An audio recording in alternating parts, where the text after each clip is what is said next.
ভারতের জাতীয় ফুল কোনটি? অপশন হলো গোলাপ, জবা, পদ্ম, সূর্যমুখী।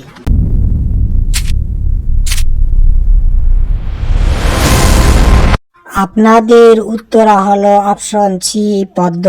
3 নম্বর প্রশ্ন হলো কোন ফলকে ফলের রাজা বলা হয়? অপশন আপেল, কলা, আম, আঙ্গুর।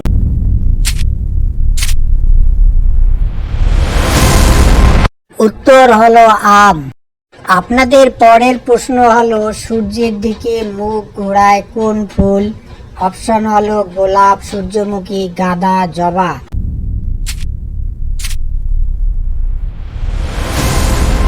উত্তর হলো সূর্যমুখী। এবারে প্রশ্ন হলো কোন ফলে সবচেয়ে বেশি ভিটামিন সি পাওয়া যায়? অপশন হলো কমলা, লেবু, আম, আনারস।